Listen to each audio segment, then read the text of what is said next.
নমস্কাৰ সকলোকে মই জগত আপোনালোক সকলোকে পুনৰবাৰ মোৰ ইউটিউব চেনেললৈ স্বাগতম জনালোঁ। আজি আমি আহিছোঁ এয়া জেগাডোখৰ দেখি হয়তো লখিমপুৰ সকলোৱে চিনি পাইছে আৰু যিসকলে চিনি নাই পোৱা তেওঁলোকক কৈ দিওঁ, এয়া আমাৰ লখিমপুৰতে আছে গ্ৰাম্য অনুভূতি বুলি এডোখৰ জেগা। তাত এটা আজি কিবা এটা আছে তালৈ বুলি আহিলোঁ। এয়া লখিমপুৰ গ্ৰাম্য অনুভূতি, আজি তাকে এটা সৰু অনুষ্ঠান আছে তালৈ বুলি আহিলোঁ আমি সকলো। চাওঁ আজি কিনো হয় ইয়াত। আৰু এইপিনে ইয়াত বহুত ডাঙৰ ডাঙৰ কেমেৰা লৈ কোনোবা ৰিপৰ্টাৰ আহিছে হেনো। তাকে অনুপম চক্ৰৱৰ্তী আহিছে, তাকে চাওঁ। ভিডিঅ'টো শেষলৈকে চাব। বেছি কথা কৈ নাথাকোঁ, এই অনুপম চক্ৰৱৰ্তীয়ে বেছিকৈ কৈ নাথাকোঁ, ভিডিঅ'টো শেষলৈকে চাওঁ। বাছ ইমানে।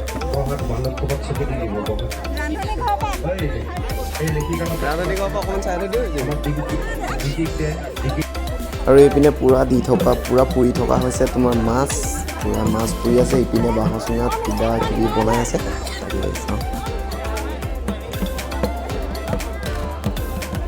কি লগত ৰাইজে মিলি একেলগে ন ভাত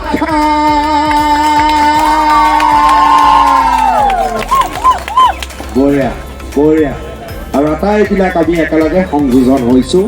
চাৰিওফালে আপোনালোকে যদি দেখিবলৈ সক্ষম হয়, একফালৰ পৰা মানুহ দেখিবলৈ সক্ষম হ'ব। সমগ্ৰ গাঁও ৰাইজ একেলগে আমাৰ সৈতে সংযোজন হৈছে। চাৰিওফালৰ পৰিৱেশ অৰ্থাৎ চিঞৰি দিয়ক, কোলাহলটো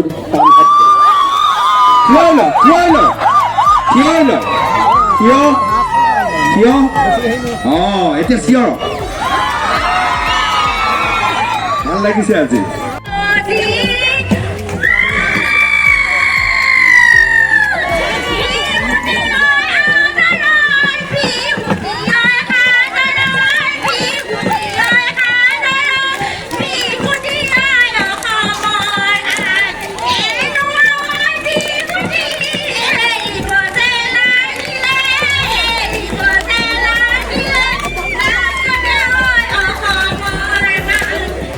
গোটেই ঘৰখনে দিকপলৰ সাংঘাতিক।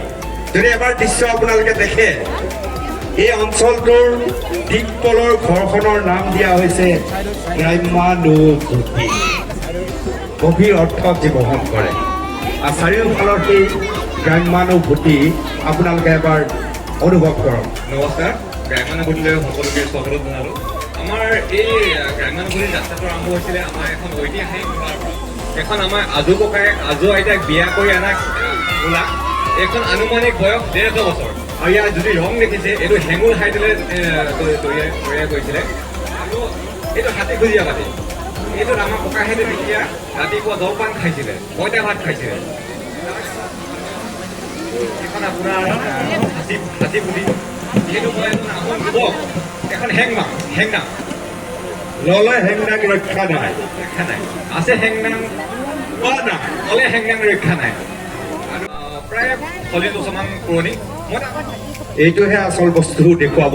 মই আপোনাক এটা সৰু বস্তু দেখুৱাব বিচাৰিছোঁ, কিন্তু বিদ্যালয়ৰ লগত যিহেতু জড়িত, মই এইটো নিজে স্কুললৈ লৈ গৈছিলোঁ। আৰু ইয়াত মই এটা আপোনাৰ এখন মেপ দেখুৱাব বিচাৰিছোঁ।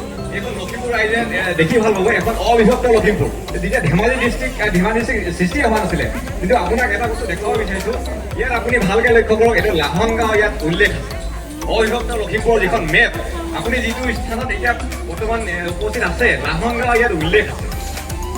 মনত পৰে তেতিয়া এটা সাংঘাতিকভাৱে নিজকে বেলেগ লাগে। এনেকৈ বেগটো ল'লোঁ আৰু এনেকৈ বেগটো এই ধৰণৰ বাকচ এটা লৈ যেতিয়া আপুনি বিদ্যালয় যাব, আপুনি বাটত খেজুৰো পাৰিব নোৱাৰে, আপুনি বাটত জামু খাব নোৱাৰে, কালৈও লদি মাৰিব নোৱাৰে। একদম হেণ্ডচাম বয়।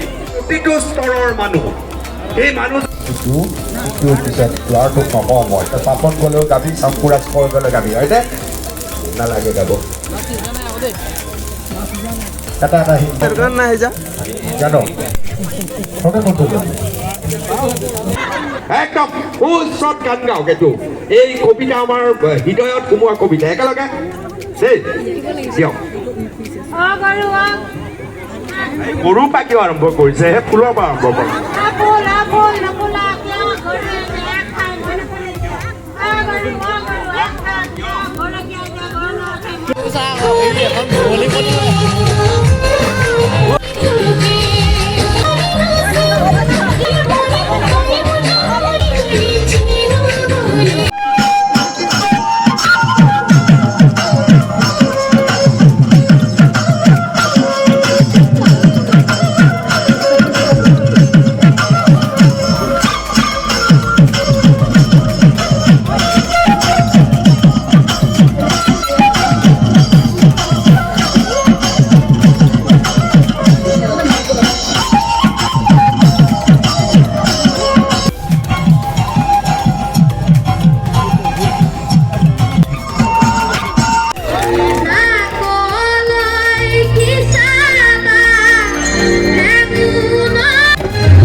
দিকপল লাহনৰ বাসগৃহ আজি পুনেই ফুৰিছে খুব এটা অনন্য আৰু মাদকতা বনা অনুষ্ঠান আৰু ইয়াত এনকেটিভি